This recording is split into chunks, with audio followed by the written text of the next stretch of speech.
मेरे प्यारे भाइयों बहनों, प्रभु यीशु क्रिस्त के मधुर और पवित्र नाम में आप सबको एक बार फिर से मेरे और मेरे परिवार की तरफ से बहुत बहुत आपको मुबारकबाद कबूल होवे।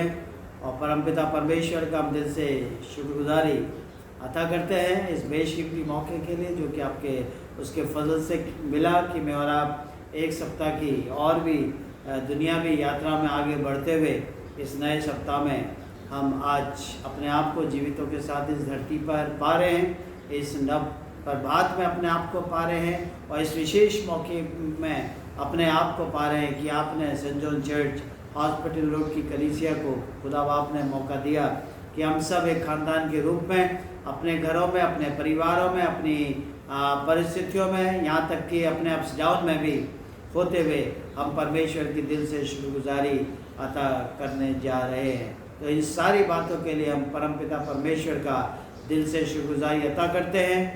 आज जबकि इस जून माह का अंतिम रविवार है और उत्तर भारत की कलीसिया के शेड्यूल के अनुसार आज हम फिफ्थ संडे आफ्टर पेंटिकॉस्ट या पेंटेकोस्ट पर्व के उपरांत 5वां रविवार मना रहे हैं और परमेश्वर की हम दो तारीफ करने के लिए हम तत्पर हैं और परमेश्वर के हम दिल से शुक्रगुजार हैं कि एक बार फिर से पूरे भारतवर्ष में कोरोना वायरस का जो असर है वो बहुत तेज़ी से कम हुआ।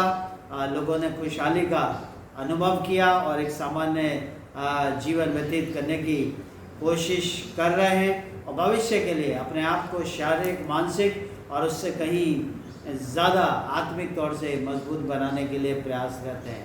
तो इन सारी बातों के लिए परमेश्वर के दिल से शुक्रगुजारी अता करते हुए परमेश्वर के हम दो तारीफ में मिलकर सबसे पहले हम उसकी शान में एक गीत अर्पित करें जिसका नंबर है नई मसीही गीत की किताब में नंबर है 156, गीत नंबर 156, मुंजी के कदमों पर चलना हम चाहते।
समय हुआ कि हम खुदा के कलाम में से मुकद्दस इंजील का पाठ सुनेंगे, जो कि पाया जाता है मुकद्दस मरकुस की इंजील, उसका 3रा अध्याय, उसके 7वें पद से लेकर 19वें पद तक। मुकद्दस मरकुस की इंजील, उसका 3रा अध्याय, उसके 7वें पद से लेकर 19वें पद तक। यीशु अपने चेलों के साथ झील की ओर चला गया और गलील से एक बड़ी भीड़ उसके पीछे हो ली, और यहूदिया और यरूशलेम और इदुमिया और यरदन के पार और सूर और सैदा के आसपास से एक बड़ी भीड़ ये सुनकर कि वो कैसे अचंभे के काम करता है, उसके पास आई।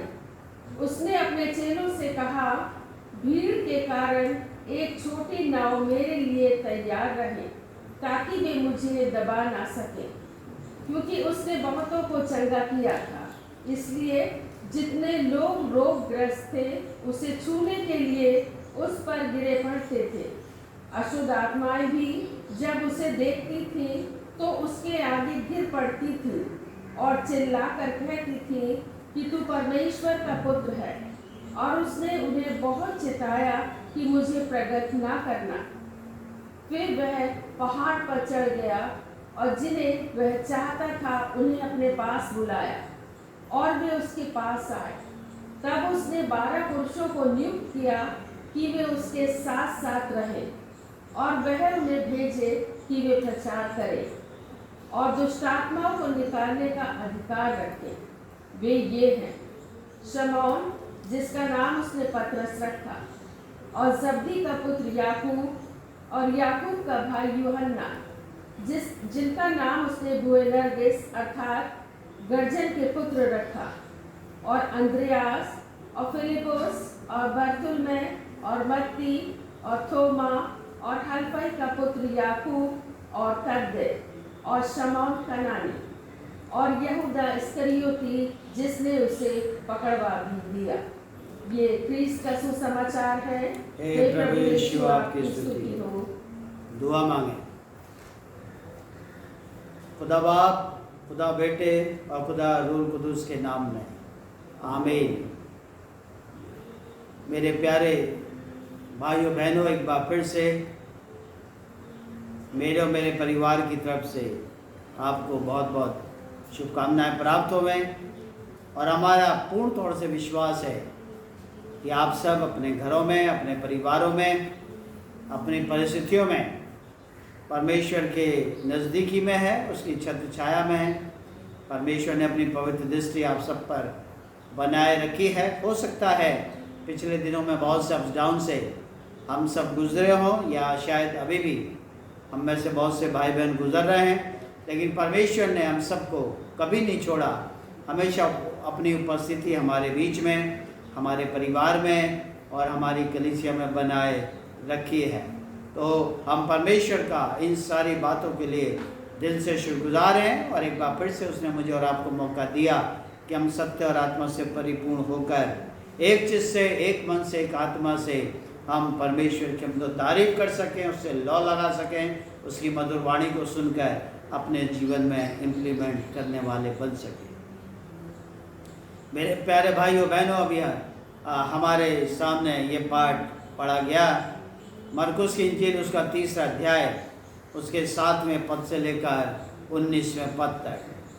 ये यहाँ पर जो वाक्य पाया जाता है वो ये है कि प्रभु यीशु मसीह ने अपने शिष्यों में से 12 लोगों को चुना, जिनको कि प्रेरित उन्होंने डिक्लेयर किया। ध्यान रखें, कभी कभी हम जाने अनजाने में या संडे स्कूल की टीचिंग में या अपने परिवारों में छोटे बच्चों को बताते हैं कि यीशु मसीह के 12 शिष्य थे। यीशु मसीह के अनगिनत शिष्य थे, जिनकी कोई गिनती नहीं थी। यीशु मसीह ने उन सारे शिष्यों में से इन 12 लोगों को चुना, जिनको कि प्रेरित कहा गया। कभी कभी हम ये भी बोलते हैं, ये भी सिखाते हैं, यीशु मसीह के कितने चेले थे या कितने शिष्य थे? 12। वो 12 नहीं, वो 12 ज़रूर थे, लेकिन वो ना शिष्य थे ना वो चेले थे, लेकिन वो उनसे कहीं बढ़कर थे, अर्थात वो प्रेरित कहलाए गए। और यहाँ पर हम इस बात को पाते हैं कि यीशु का अपने प्रेरितों को चुनने का तरीका, अपने प्रेरितों को चुनने का वर्णन यहाँ पर पाया जाता है कि उन्होंने एक भारी भीड़ में से, एक भारी शिष्यों के समूह में से इन 12 लोगों को चुना और उनको प्रेरित डिक्लेयर किया। और इन 12 लोगों को चुनने का जो कारण था वो बहुत ही इंटरेस्टिंग है, या हम कह सकते हैं कि बहुत ही वो रोचक रहा है। और न केवल रोचक रहा है, लेकिन यीशु मसीह के स्वयं के लिए और मानवता के लिए, समाज के लिए एक हितकारी का कारण भी बना। और इसी कारण आज भी प्रभु यीशु मसीह को अपने लोगों की ज़रूरत है। ऐसा नहीं है कि हमारा बपतिस्मा हो गया, हमारा कन्फर्मेशन हो गया, हमने प्रभु भोज में सम्मिलित होना शुरू कर दिया और हमको चर्च की तरफ से राइट्स मिलने लगे हैं और बस हम ईसाई हैं या हम मसीह लोग हैं, या बस हमारी इतनी ही यात्रा है या इतना ही हमारा काम है। लेकिन जिस तरीके से आज से 2000 वर्ष पहले प्रभु यीशु मसीह को इन 12 शिष्यों की आवश्यकता थी, और ये आवश्यकता आज भी बनी हुई है, आज भी कलीसिया में बनी हुई है। आप कहेंगे कि साहब 12 शिष्यों को ही क्यों चुना? क्यों? क्योंकि इस्राएल में जो 12 गोत्र थे, 12 गोत्र थे, उन 12 गोत्र में से एक एक नुमाइंदा यीशु मसीह ने चुन लिया, ताकि उनको चुनकर, उनको ट्रेन कर उनको उनका अभिषिक्तकरण कर उनके गोत्रों में यीशु मसीह का संदेश, यीशु मसीह का सुसमाचार सुनाया जा सके। लेकिन आज हम लोग 12 से कहीं अधिक हैं। उन 12 प्रेरितों की वजह से आज पूरी दुनिया में बहुत से प्रेरित, हजारों लाखों की संख्या में प्रेरित लोग पाए जाते हैं। और हजारों लाखों की संख्या में प्रेरित होने के बावजूद भी आज भी यीशु मसीह को मंडली की ज़रूरत है, कलीसिया की ज़रूरत है, मेरी और आपकी ज़रूरत है। और आज के संदर्भ में जो प्रेरित हैं वो हमारे धर्माध्यक्ष होते हैं, या हमारे जिनको हम बिशप बोलते हैं, एपिस्कोपल कैटेगरी हम बोलते हैं। आज के जो हमारे बिशप हैं वो प्रेरित के सिद्धांत के अनुसार चुने जाते हैं। और किसी भी डायसिस में, किसी भी कॉन्फ्रेंस में खाली बिशप ही चर्च को नहीं चला सकता, कलीसिया को नहीं चला सकता, या कलीसिया को जो वरदान दिए हैं, जो परमेश्वर ने संपत्तियां दी है, जो परमेश्वर ने ज़मीनें दी हैं, इंस्टीट्यूशंस दिए हैं, यूनिट्स दी हैं, वो केवल बिशप ही उनको नहीं चला सकता या उनकी सुरक्षा नहीं कर सकता। उसके लिए, उस काम को करने के लिए, उस काम को बनाए रखने के लिए चर्च की आवश्यकता है। चर्च मीन्स मेरी और आपकी आवश्यकता है, लोगों की आवश्यकता है। और वो अपने परमेश्वर इन लोगों की आवश्यकताओं से अपने सिस्टम को परिपूर्ण कर परमेश्वर अपने कार्यों की पूर्णता करते रहे हैं और आज भी कर रहे हैं। और आज भी ये चुनाव कलीसियाओं में होता रहा है। मेरे प्यारे भाइयों बहनों, आज 3 बातें मैं इस कॉन्सेप्ट को मद्देनज़र रखते हुए आपके साथ करने जा रहा हूँ, जो कि वर्स 14 में लिखा है कि यीशु मसीह ने 12 प्रेरितों को चुना। क्यों चुना? ताकि वो यीशु मसीह के साथ रहें, यीशु मसीह के साथ साथ रहें। और इसके 2 अर्थ निकल कर आते हैं कि यीशु मसीह तो अपने आप में परमेश्वर है। जब यीशु मसीह दुनिया के प्रारंभ में, दुनिया के सृष्टि के प्रारंभ में परमेश्वर के रूप में, तब तो परमेश्वर अकेला था और अकेले रहते हुए उसने पूरी सृष्टि का निर्माण कर दिया, पूरे ब्रह्मांड की संरचना कर दी। और अब जो यीशु मसीह आया है ये भी परमेश्वर का दूसरा रूप है। और जब ये परमेश्वर का दूसरा रूप है तो इसको अपने फ्रेंड्स की, अपने मित्रों की, अपने साथियों की, अपने संगियों की क्या जरूरत पड़ गई। लेकिन यहाँ पर एक ये बात स्पष्ट निकल कर आती है कि यीशु मसीह ने 12 प्रेरितों को इसलिए चुना ताकि वो यीशु मसीह के साथ रहें, उसके साथ संगति करें, उसके साथ परमेश्वर के इस वचन के प्रचार में सहभागी हो सके। तो इस कॉन्सेप्ट में को जानने के लिए दो बातों का चिंता मनन करना मेरे और आपके लिए परम आवश्यक है। पहली बात यह है कि प्रभु यीशु मसीह ने उनको चुना कि वो 12 प्रेरित एक दोस्त के रूप में, एक मित्र के रूप में निरंतर उनके साथ रहे। और ये बहुत आश्चर्यजनक के बात है या आश्चर्यचकित कर देने वाली बात है कि प्रभु यीशु मसीह को, जो कि परमेश्वर है, परमेश्वर का दूसरा रूप है, उसे मानवीय संगति की आवश्यकता पड़ी, उसे मानवीय साथियों की या मानवीय मित्रता की उसको आवश्यकता आ पड़ी।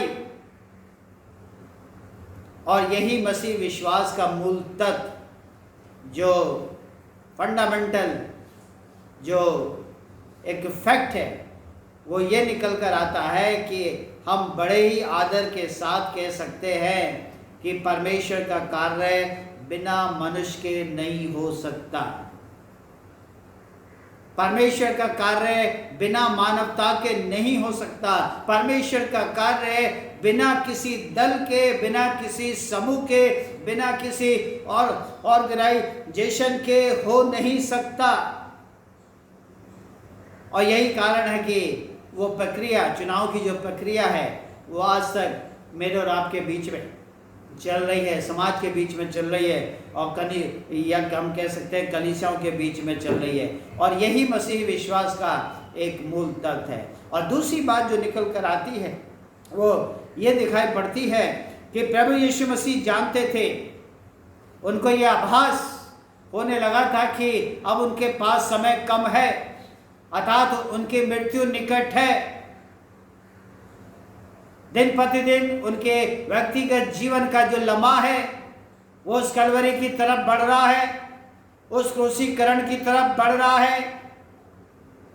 और जब यीशु मसीह को ये आभास होने लगा तो उन्होंने इन 12 प्रेरितों को चुना ताकि ना केवल उनके साथ रहें, उनके साथ वो संगति करें, लेकिन यीशु मसीह के बारे में जानें कि यीशु मसीह आखिर है क्या, उसकी सामर्थ क्या है, उसका पराक्रम क्या है, उसको जानें, उसके बारे में जानें, उसके वचनों को सुने, उसकी शिक्षा को सुने, ताकि जब ये यीशु नाम का व्यक्तित्व उनके बीच में ना रहे, उनके बीच में ना पाया जाए, अर्थात यीशु मसीह की मृत्यु के बाद वो यीशु के बारे में संदेश लिखने वाले बन सकें।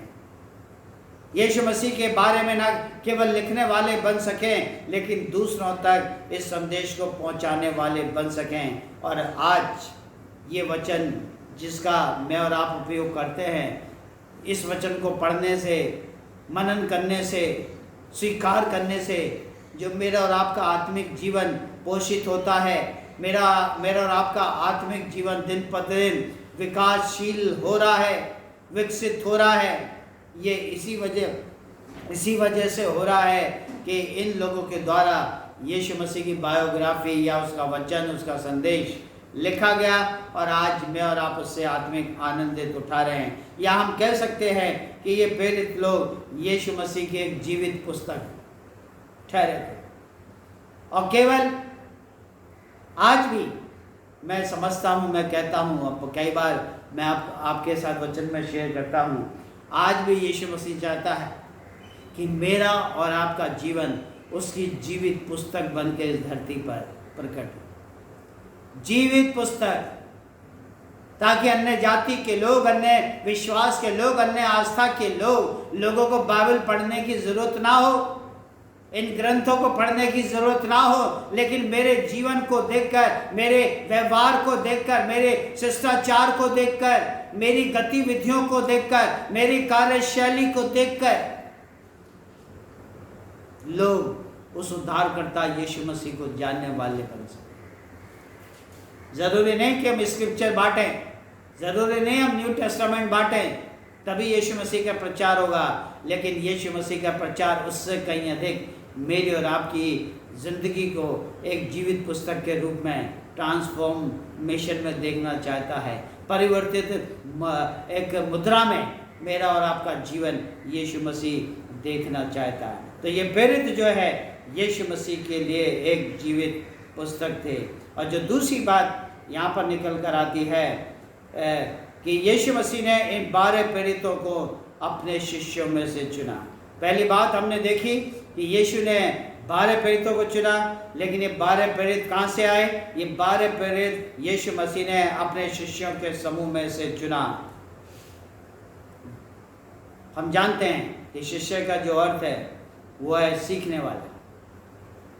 हम सब एक दूसरे के शिष्य हो सकते हैं, हम माने ना माने, स्वीकार करें ना करें, लेकिन अगर हम किसी से भी सीखते हैं, किसी बुजुर्ग से सीखते हैं या किसी नौजवान से सीखते हैं, कभी कभी कुछ बातें हम बच्चों से भी सीखते हैं, तो अगर हम किसी से भी कुछ सीखते हैं तो ये स्वाभाविक है कि वो मेरा गुरु हो चुका है या मैं उसका शिष्य बन चुका हूँ कि मैंने उनसे ये बातें सीखी हैं। अतः शिष्य का अर्थ है सीखने वाला। लेकिन ये 12 शिष्य ऐसे थे जिनको और भी अधिक सीखने की ज़रूरत है।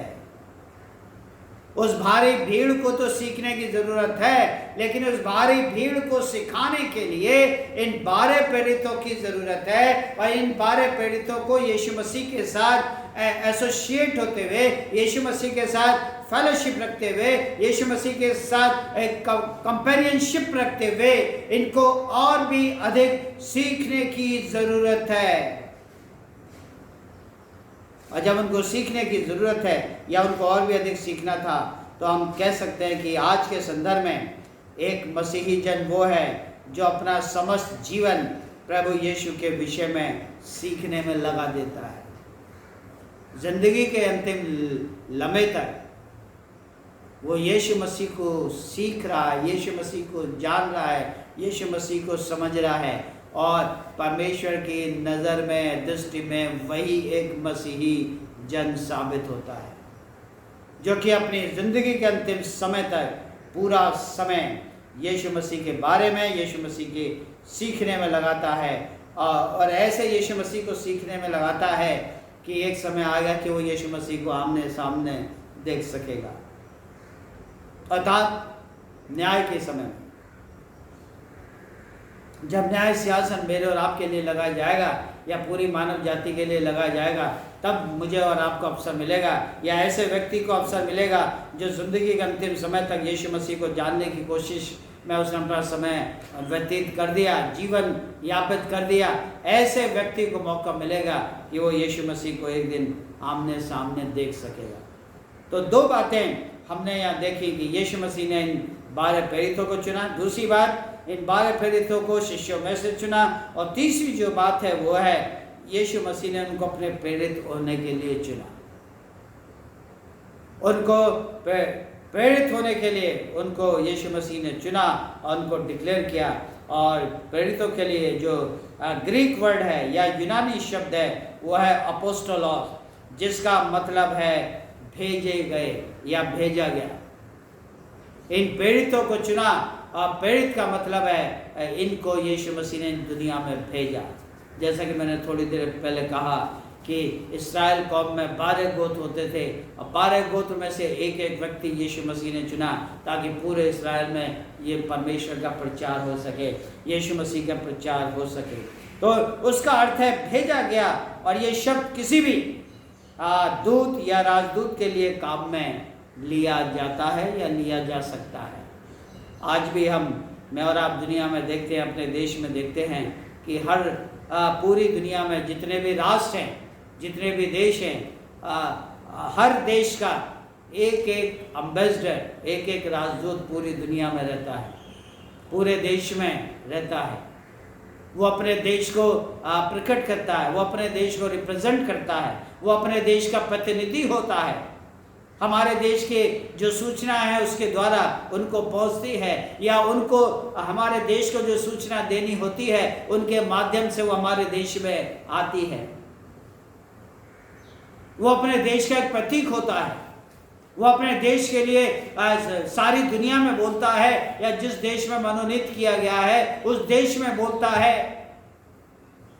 और अपने देश के अधिकारियों की जो सूचना है, उनकी जो योजना है, उनकी जो पॉलिसी है, उनसे वो अवगत कराता है। मेरे प्यारे भाइयों बहनों, कहने का मतलब मेरा आपके साथ यही है कि एक मसीही जन भी प्रभु यीशु मसीह का एम्बेसडर है,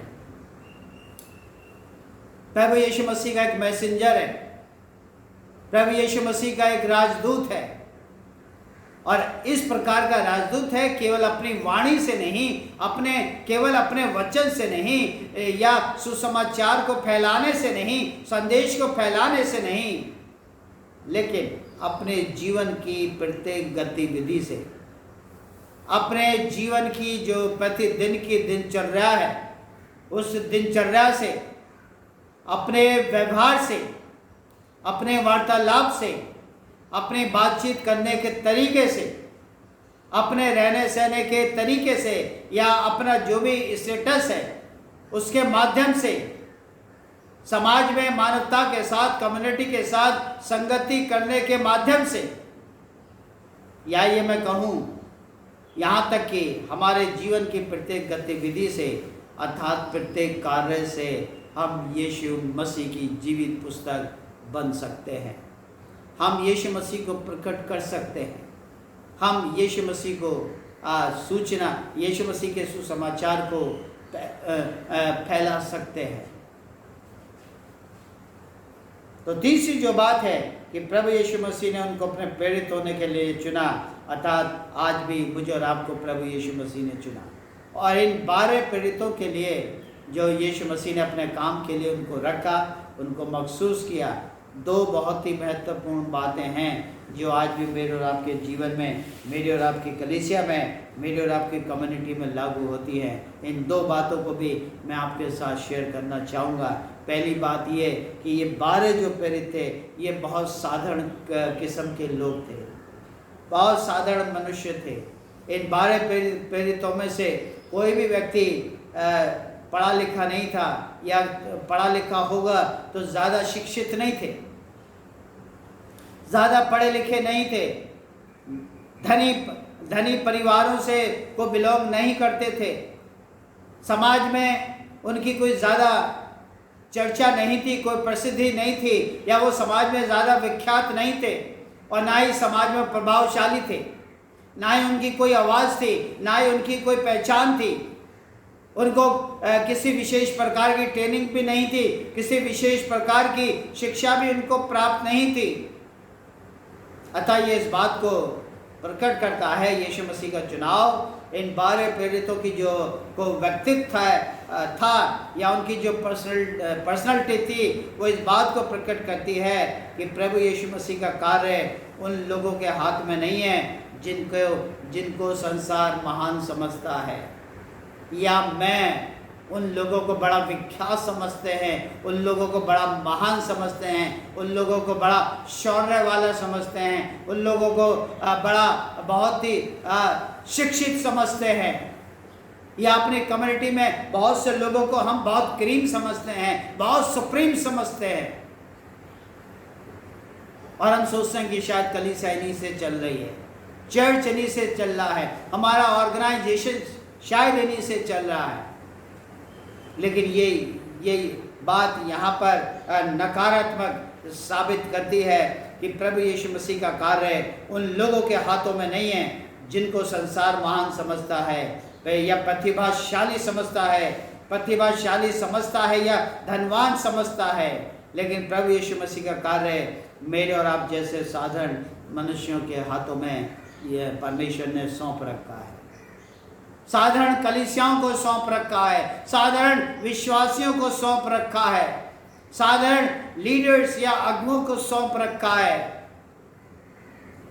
कि मैं और आप समाज में, अपने लीडरशिप में एक यीशु मसीह की जीवित पुस्तक बनकर हम अपने आप को प्रकट करें, हम अपने आप को साबित करें। और दूसरी बात जो निकलकर यहाँ पर आती है वो ये है कि जो चुनाव यीशु मसीह का इन शिष्यों के लिए है, बड़ा विचित्र किस्म का चुनाव यहाँ पर दिखाई देता है। और यहाँ पर इन 12 शिष्यों में 2 शिष्य ऐसे हैं या 2 कैरेक्टर ऐसे हैं, जैसे मती है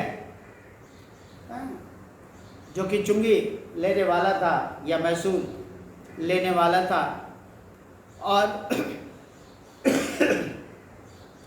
मानकों से अधिक वो महसूल वसूलता था, चुंगी लिया करता था। और जब मानकों से अधिक चुंगी लेता था तो भ्रष्टाचारी की संज्ञा में दिखाई देता था। लोग उसे भ्रष्टाचारी कहते थे, समझते थे, लोग उसको बुरा भला कहते थे, उसकी आलोचना, उसकी निंदा करते थे। और वो बहुत देशद्रोही व्यक्ति था, और न केवल देशद्रोही व्यक्ति था लेकिन स्वधर्म त्यागी था। उसने अपने धर्म को भी त्याग रखा था। उसका जो धर्म था वो यही था कि मानकों से कहीं अधिक लोगों से चुंगी वसूल करना या महसूल वसूल करना, यही उसका धर्म था।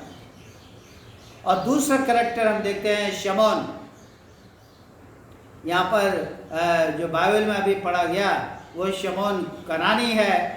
शमौन का कनानी पढ़ा गया, लेकिन हम दूसरे सुसमाचार के अनुसार हम देखें पाएंगे तो शमौन जो है एक जलोती था, जलोती समुदाय का था। और जो जेलोटस कम्युनिटी हुआ करती थी, ये लोग बहुत ही कट्टर राष्ट्र प्रेमी हुआ करते थे। और जब ये जेलोटस की शपथ लेते थे तो बहुत सी शपथें होती थी। उन शपथ में एक विशेष शपथ होती थी या ओथ होती थी। वो शपथ ये होती थी कि इनके हाथ में जो भी रोमी व्यक्ति पड़ेगा, रोम नगर का नागरिक या रोम नगर का रहने वाला इनके हाथ में आ जाएगा, पड़ जाएगा, इनको उसकी हत्या करनी होगी, इनको उनका मर्डर करना होगा, और तभी तुम जेलोटस कहला सकते हो या जेलोथी कहला सकते हो। उस समुदाय को शमौन बिलोंग करता था। शायद उसने बहुत सी हत्याएं की होंगी या बहुत से लोगों को उसने हत्या करने के लिए प्रेरित किया होगा, लेकिन आज यीशु मसीह ने उसको प्रेरित की उपाधि दी है, उसको अपनी सेवा के लिए चुना है। लेकिन ये प्रभु, हम देखते हैं कि प्रभु यीशु मसीह की सामर्थ का एक बहुत बड़ा चमत्कार है कि मती और शमौन जैसा व्यक्ति जो कि परस्पर विरोधी है, मानवता के विरोधी है, परमेश्वर का दर्शन उसकी शिक्षा के विरोधी है, एक विरोधाभास उनके स्वभाव में, उनके कॉन्डक्ट में दिखाई देता है। लेकिन जब यीशु मसीह ने इनको चुना तो ये मती और शमौन भी दोनों ही विरोधी होने के बावजूद उन 10 बचे हुए प्रेरितों के समूह की संगति में शांति का अनुभव पा रहे हैं, आनंद का अनुभव पा रहे हैं। न केवल ये दोनों अपने व्यक्तिगत जीवन में शांति और आनंद पा रहे हैं, लेकिन वो 10 लोग और यीशु मसीह भी इनके व्यवहार से, इनकी कुशलता से, इनकी गतिविधियों से, इनके वचन से इत्मीनान पा रहे हैं, शांति पा रहे हैं या आनंद पा रहे हैं, और सब एक दूसरे के साथ मिलकर रह रहे हैं। मेरे प्यारे दोस्तों, आज इस मेडिटेशन के दौरान या इसके कंक्लूजन में जो मैं कहना चाहता हूँ वो ये बात निकल कर आती है कि जब एक मनुष्य वास्तव में मसीही होता है, ध्यानपूर्वक सुने, मसीह बहुत है। हमारे माँ बाप मसीह थे, उन्होंने हमको जन्म दिया, उन्होंने हमारा बपतिस्मा कराया, उन्होंने हमारा दंडीकरण कराया और हम मसीह हो गए, ईसाई हो गए। लेकिन मैं कहना चाहता हूँ कि जब एक मनुष्य वास्तव में माँ बाप के द्वारा नहीं, बपतिस्मा या कन्फर्मेशन के द्वारा नहीं, लेकिन जब एक मनुष्य वास्तव में मसीही होता है तो विभिन्न और विरोधी बात भी आपस में एक दूसरे के साथ शांति पूर्वक रहते हैं। भले ही उनके जीवन में, उनके बीच में कितना ही विरोधाभास क्यों ना हो, उनके विचारों में भिन्नताएं क्यों ना हो, उनके विचार एक दूसरे से मिलते नहीं, उनकी बातें एक दूसरे से नहीं मिलती, उनका व्यवहार एक दूसरे से नहीं मिलता,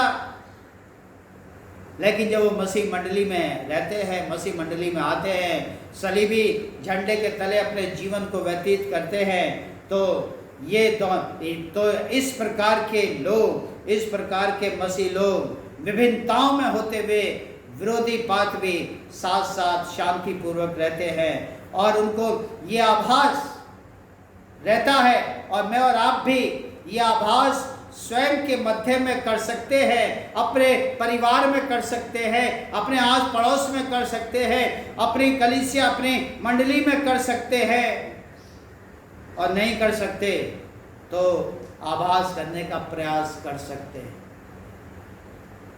चर्च का ये नियम है, जो लिटर्जिकल कहे या स्पिरिचुअल नियम है, कि कलीसियाओं में विभिन्नताओं में लोग रहते हैं, अमीर भी रहते हैं, गरीब भी रहते हैं, शिक्षित भी रहते हैं, अनपढ़ भी रहते हैं, लेकिन मैं और आप उनके व्यवहार के चलते, उनकी सोच के चलते, उनके एटीट्यूड के चलते चर्च उनको छोड़ नहीं सकता, एक पासबान उनको छोड़ नहीं सकता, उनको त्याग नहीं सकता, उनको हम हाशिए पर नहीं छोड़ सकते, लेकिन उनके लिए कोशिश करना है कि किसी भी तौर से वो अपने आप को अलग ना समझे, लेकिन हम हमारे से अपने आप को जुड़ा हुआ महसूस करें, हमारे साथ संगति करने वाले बन सकें, हमारे साथ बैठकर आराधना करने वाले बन सकें, हमारे साथ कंधे से कंधा मिलाकर यीशु मसीह का सुसमाचार और उसका संदेश फैलाने वाले बन सकें। और इस बात का आभार मैं और आप अपने मध्य में, अपने बीच में कर सकते हैं कि जब एक मनुष्य वास्तव में आत्मिक तौर से मसीही होता है, शारीरिक तौर से नहीं या पारिवारिक या सामाजिक तौर से नहीं, लेकिन जब आत्मिक तौर से मसीह होता है तो विभिन्न और विरोधी बात भी एक ही कलीसिया में, एक ही गिरजाघर में साथ साथ आराधना करते हैं, साथ साथ बैठते हैं, साथ साथ मुलाकात करते हैं, संगति करते हैं और शांति का अनुभव करते हैं। और ये आभास हम स्वयं भी अपनी कलीसियाओं में, अपने परिवारों में, अपने कम्युनिटी के बीच में कर सकते हैं। और अगर नहीं कर सकते तो आभास करने का प्रयास हम ज़रूर से कर सकते हैं। मेरे प्यारे दोस्तों, मंडली में इतनी विभिन्नताएं होती हैं, हम सब देखते हैं, हम सब जानते हैं कि इतनी विभिन्नताएं होने के बावजूद भी हम यीशु मसीह में ही साथ साथ जीवन बिताने की समस्या को सुलझा सकते हैं। चाहे कितनी विभिन्नताएं क्यों ना हो, लेकिन हम मसीह की देह में, हम बपतिस्मे के द्वारा एक हैं, बपतिस्मे के द्वारा हम उसकी देह में इकट्ठे गए हैं। हम विभिन्नताओं में रहते हुए भी लेकिन हम एक हैं, चर्च एक है, कलीसिया एक है, और हम सब एक होने के बावजूद साथ साथ जीवन बिताने की जो समस्या है, हम उस समस्या को सुलझा सकते हैं। ये मेरे और आपके हाथ में है, कोई बाहर से नहीं आएगा, कोई परमेश्वर का प्रकाशन नहीं होगा, उसका दर्शन नहीं होगा, लेकिन परमेश्वर ने जिस योजना के तहत, जिस सिद्धांत के तहत मेरी और आपकी सृष्टि की और इन विभिन्नताओं में होते हुए मुझे और आपको एक चर्च में जोड़ा है, मैं और आप अपनी समस्याओं का समाधान साथ साथ चलते हुए यीशु मसीह में सुलझा सकते हैं। और ये इसलिए संभव हो सकता है, या इसलिए संभव हो पाता है कि विरोधी से विरोधी मनुष्य भी मसीह में एक हो जाते हैं, मसीह में एक हो जाते हैं। अगर मसीह तरबियत में हम विरोधियों का स्वागत करें, विरोधियों का अभिनंदन करें, उनसे बातचीत करें, उनके साथ संगति करें, तो ये निश्चित है कि उनका जीवन भी परिवर्तित हो जाता है। एक ना एक दिन उनका जीवन भी बदल जाता है और मसीह में वो हमारे साथ मिल जाते हैं, हमारे साथ जुड़ जाते हैं। सवाल उठता है कि ऐसा क्यों होता है? क्यों? क्योंकि दोनों लोग मसीह से प्रेम करते हैं। अगर एक विरोधी हमारे साथ जुड़ने जा रहा है, एक विरोधी गुट हमारे साथ जुड़ने जा रहा है, हमारे साथ जुट रहा है, हमारे साथ संगति कर रहा है, हमारे साथ प्रार्थना में उपस्थित हो रहा है, आराधना में उपस्थित हो रहा है, तो ये इस बात को प्रकट करता है कि निश्चित तौर से वो भी यीशु मसीह को प्रेम करने लगा है या करने लगी है। जैसे मैं और आप यीशु मसीह से प्रेम करते हैं, वो लोग भी यीशु मसीह से प्रेम करते हैं या करने लगे हैं। और मेरे प्यारे भाइयों बहनों, यही चुनाव, यही सील, यही सिनेरियो, यीशु मसीह, यही जो चुनाव परमेश्वर के कार्य की पूर्णता है, उसके दर्शन की पूर्णता है कि जब विभिन्नताओं में होते हुए, विरोधी होने के बावजूद भी सलीबी झंडे तले लोग आ रहे हैं, कलीसिया आ रहे हैं, कलीसिया के लोग आ रहे हैं, हमारे अजीज भाई बहन आ रहे हैं। और अगर आ रहे हैं, हमारे साथ जुड़ रहे हैं, हमारे साथ संगति कर रहे हैं, तो इस बात का प्रतीक है कि जो परमेश्वर ने चुनाव किया है, उस चुनाव की परमेश्वर की जो कार्य, जो परमेश्वर का जो कार्य है उसने मुझे और आपको सौंपा है, वो प्रगतिशील है। वो चुनाव प्रगति पर है, वो चुनाव निरंतर हो रहा है और परमेश्वर का काम भरपूरी के साथ होता चला जा रहा है। और यही काम यीशु मसीह ने इस धरती पर किया और उनके काम के सिद्धांत का जो है आज भी मेरे और आपके जीवनों में, मेरे और आपके परिवारों में, मेरी और आपकी कलीसियाओं में लागू होता है। परमेश्वर हम सबको आशीषों से परिपूर्ण करे। आमीन। आइए हम कुछ समय प्रार्थना में व्यतीत करेंगे।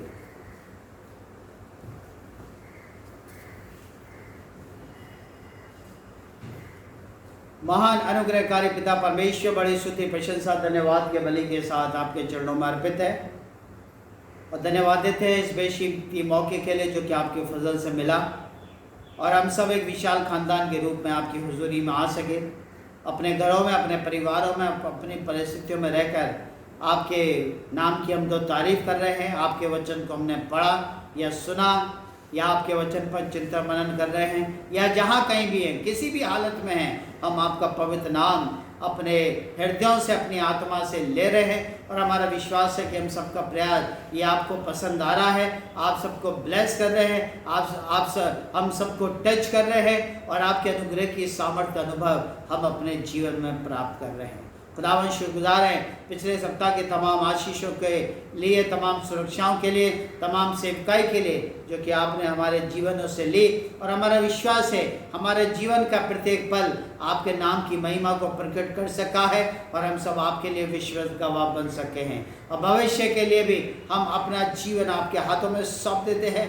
आप इसी तरीके से मजबूती के साथ इन बदलती परिस्थितियों में जो कि आपने हमको जीवन बख्शा है, और न केवल जीवन बख्शा है लेकिन जीवन की प्रत्येक प्राथमिकता से आपने हमको संपन्न किया है। उस सामर्थ्य के द्वारा, उस पराक्रम के द्वारा पिता परमेश्वर हम अपने जीवन में आपको तवज्जो दे सकें, आपके नाम की मनादी कर सकें, आपके नाम की हम तो तारीफ कर सकें और आपके लिए पिता परमेश्वर जो वरदान आपने हमें दिए हैं उनका उपयोग निरंतर अपने जीवन में करने वाले बन सकें। हम शुक्रगुजार हैं कि आपने पूरे भारतवर्ष में इस कोरोना वायरस के प्रभाव को आपने नियंत्रण किया है, आपने रोका है और फिर से पूरी मानव जाति सामान्यता की ओर बढ़ रही है। पिता परमेश्वर, इसके लिए हम आपकी दिल से शुक्रगुजारी अता करते हैं जो आपने रहम भारतवर्ष पर किया। लेकिन हम आपसे निवेदन भी करते हैं कि भारतवर्ष के प्रत्येक नागरिक को अपनी बुद्धि से, अपने तौफीक से आप उनको मामूर करें, ताकि जो वातावरण आपने दिया है, जो समय आपने दिया है, जो जीवन दिया है, उसका सदुपयोग करने वाले बन सकें। प्रशासन की गाइडलाइन के अनुसार अपना जीवन व्यतीत करने वाले बन सकें, प्रशासन को मजबूत कर सकें, चिकित्सा विभाग को मजबूत कर सकें और जो कुछ प्रत्येक नागरिक का कर्तव्य पूरे देश के लिए बनता है, देश के प्रत्येक नागरिक के लिए बनता है, उस कर्तव्य को पूरा करने वाले बन सकें। हम प्रार्थना करते हैं उन तमाम परिवारों के लिए, तमाम भाई बहनों के लिए जिनके सामने अचानक विपत्तियां आ गई हैं, चुनौतियां आ गई हैं। बहुत से बच्चों ने अपने माँ बाप खो दिए हैं, बहुत से माँ बाप ने अपने बच्चों को खो दिया है, बहुत से जीवन साथी एक दूसरे से बिछड़ गए हैं। कुछ ही क्षण में, कुछ ही पल में, कुछ ही घंटों में पिता परमेश्वर उनके घर की परिस्थितियां, उनके परिवार की परिस्थितियां, उनकी भावी परिस्थितियां बिल्कुल बदल चुकी है। और केवल पीड़ा के अलावा, वेदना के अलावा उनको कुछ सूझता नहीं, उनको कुछ दिखाई नहीं देता, जिसकी वजह से बहुत से नागरिक सुसाइड कर रहे हैं, आत्महत्याएं कर रहे हैं, अपने बच्चों की भी हत्याएं कर रहे हैं, खुद को आत्महत्या के रास्ते पर ले आए हैं। एक अजीब सा वातावरण समाज में फैला हुआ है। पिता परमेश्वर ऐसे भाई बहनों को हम आपके हाथों में सौंप देते हैं।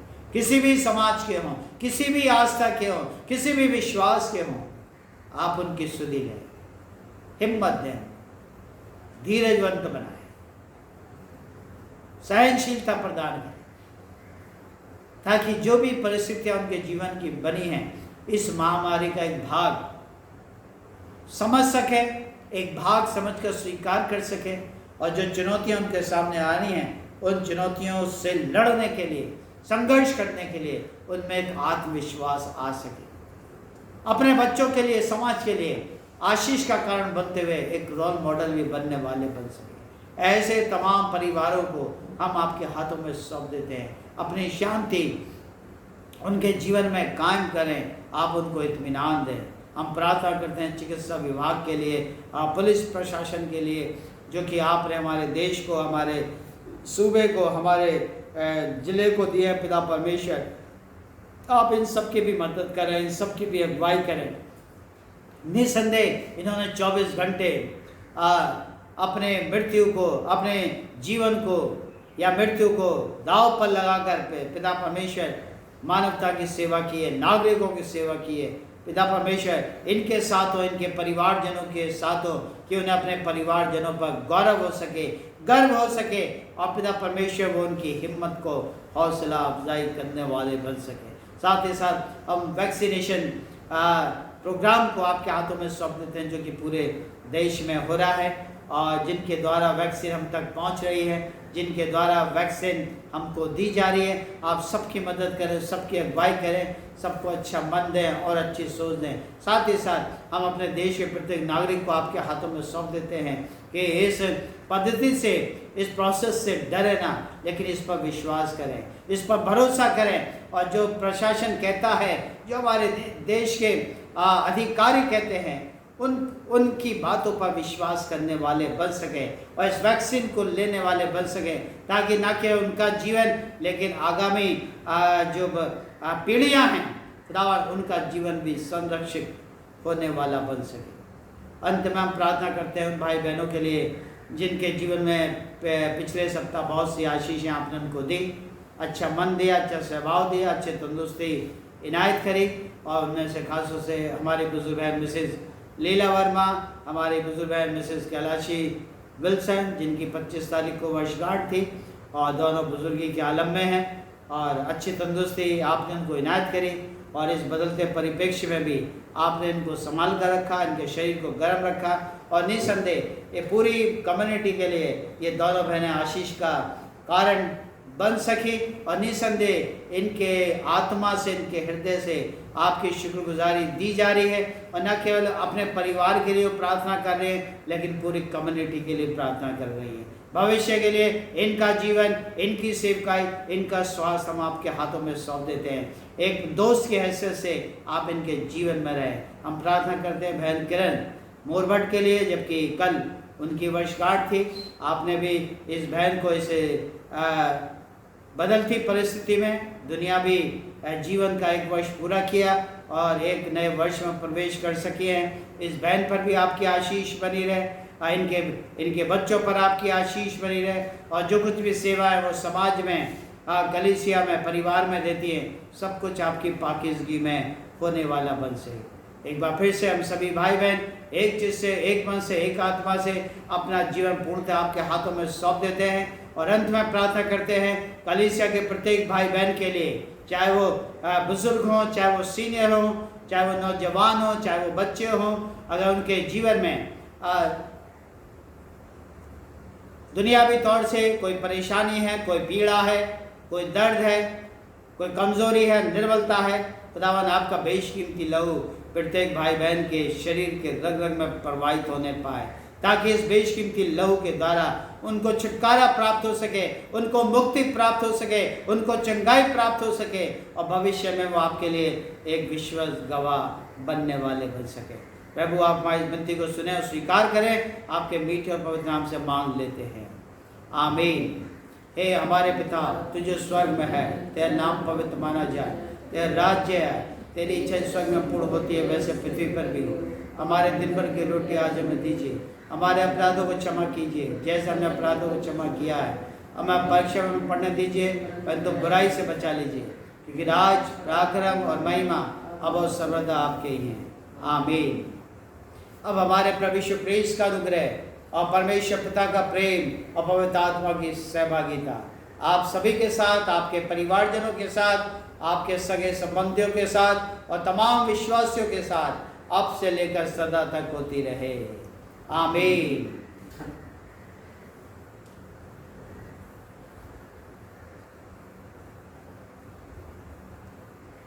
Thank you very much. खुदा आप सबको बहुत बहुत आशीषों से परिपूर्ण करे, आमीन।